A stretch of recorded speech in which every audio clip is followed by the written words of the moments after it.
ఏదైనా ఓ విషయాన్ని ఆకట్టుకునేలా చెప్పాలంటే సినిమాలో 3 గంటలు సమయం ఉంటుంది. ప్రకటనల విషయంలో మాత్రం ఆ వెసులుబాటు లేదు. తక్కువ సమయంలో ఎక్కువ సమాచారాన్ని చెప్పాల్సి ఉంటుంది. ఇలాంటి కష్టమైన పనిని ఇష్టంగా భావించాడు ఆ యువకుడు. కొత్తదనాన్ని స్పృశించే మనసు ఉండాలే కానీ ఆలోచనలు కార్పొరేట్ కార్యాలయాల్లోనే కాదు ఎక్కడైనా పుడతాయని నిరూపిస్తున్నాడు. చదువుకుంటూనే ప్రకటన రంగంలో రాణిస్తున్న కడప యువకుడిపై కథనం.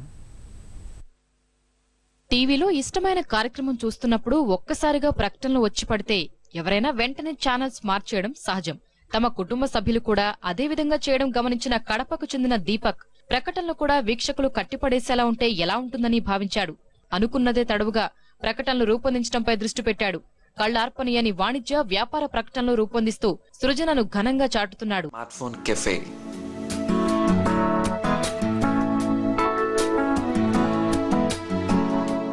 We have the stylish accessories, laptops, headphones, digital cameras. MBA చదువుతూనే సొంతంగా సాంకేతిక బృందాన్ని నటులను ఏర్పాటు చేసుకున్న దీపక్ వాణిజ్య సంస్థల ఉత్పత్తులపై ప్రజలను ఆకర్షించేలా ప్రకటనలు రూపొందిస్తున్నాడు. కడపలో వ్యాపార సంస్థలకే కాకుండా ఆరోగ్యశ్రీ వంటి ప్రభుత్వ కార్యక్రమాలకు పనిచేస్తున్నాడు. దీపక్ రూపొందించిన 10 ప్రకటనలు స్థానిక ఛానల్లో ప్రజలను అలరిస్తున్నాయి.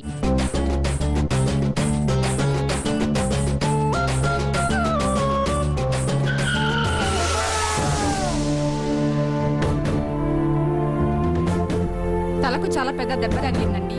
బ్రెయిన్ లో చాలా రక్తం గడ్డకట్టింది. 24 గంటల్లో ఆపరేషన్ చేయాలి. చాలా కష్టం. ఇప్పటికిప్పుడు అంత డబ్బు కావాలంటే ఎక్కడి నుంచి తేవాలమ్మా? ఆరోగ్యశ్రీ కార్డు ఉందా మీ దగ్గర? ఉందమ్మా. అది చాలు.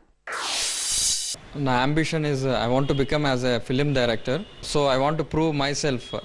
So నేను ఎంచుకున్న ఫస్ట్ స్టెప్ వచ్చి యాడ్ మేకింగ్.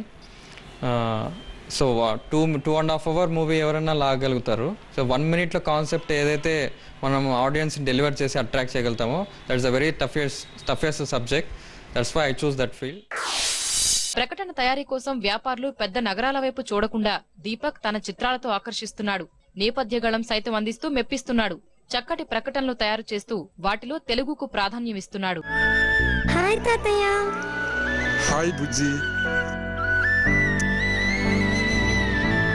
ఏం చేస్తున్నావు? పేపర్ చదువుతున్నాగా. ఈసారి బాగుంటుందా? చాలా బాగుంది. మావయ్య పెళ్ళి ఎక్కడ చేయాలనుకుంటున్నారు? నీకు అబ్బాయికి నచ్చినట్టు చేయండి అమ్మా. అలాగే మావయ్య.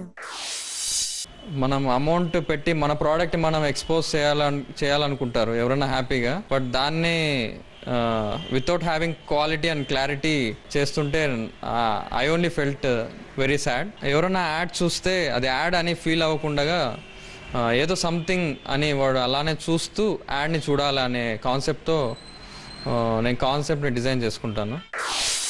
ప్రజల అభిరుచులకు అనుగుణంగా చిత్రాలను మలుస్తున్న ఈ యువకుడు రూపకల్పన పనుల కోసం స్టూడియోల వంటివి ఎంచుకోకుండా ఇంటి వద్దే అన్ని పనులు చక్కబెడుతున్నాడు. 28 మందికి పైగా నటులతో సినిమా నేను తీస్తా అనే 35 నిమిషాల నిడివి ఉన్న లఘు చిత్రాన్ని తెరకెక్కించాడు. ఇప్పుడు చెబుతున్నాను, ఈ సినిమాలన్నీ మానేయండి. దయించి చదువుకోండి. మీ తల్లిదండ్రులకు మంచి పేరు తీసుకురండి.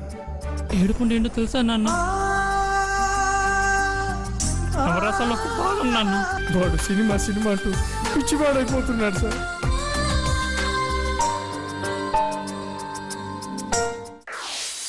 డే బై డే తెలుగు మీదనే మన మాతృభాష తెలుగునే మనం వాడుకోవడం తక్కువ అయిపోయింది. సో అట్లీస్ట్ నా చూసే యాడ్స్ వల్ల కనీసం తెలుగుని మళ్ళీ గుర్తు చేయాలనే దాంతోనే క్యాప్షన్స్ కానీ ఏదన్నా సమ్ ట్యాగ్ లైన్స్ తెలుగులోనే వాడడం నాకు ఇంట్రెస్ట్. సృజనతో అందరినీ మెప్పిస్తున్న దీపక్ తనలోని దర్శకత్వ ప్రతిభకు లఘు చిత్రాలతో మరింత పదును పెట్టుకునేందుకు ప్రణాళికలు రచిస్తున్నాడు. మన పిల్లలు మనతో చెప్పకుండా కొన్ని విషయాలు దాస్తున్నారు అంటే తల్లిదండ్రులుగా మన స్థానం ఆ రోజే కోల్పోయింది. నేను డైరెక్టర్ అవ్వాలని నా ambition. Before that I want to prove in television field. So ఈ టీవీ రంగంలో నేను ప్రూవ్ చేసుకున్న తర్వాత థియేటర్ ఫీల్డ్లోకి వెళ్ళాలని నిర్ణయించుకున్నాను. సినీ రంగం వైపు వెళ్లాలంటే డబ్బు, కుటుంబ నేపథ్యం ఉండాలన్న మాటలను పట్టించుకోకుండా దీపక్ తొలి అడుగులనే ఘనంగా వేస్తున్నాడు. దేశానికి అబ్దుల్ కలాంలా అవ్వాలనుకోవడం తప్పు కాదు, కానీ అబ్దుల్ కలాంనే మళ్ళీ ఇవ్వాలనుకోవడం తప్పు. ఎందుకో తెలుసా?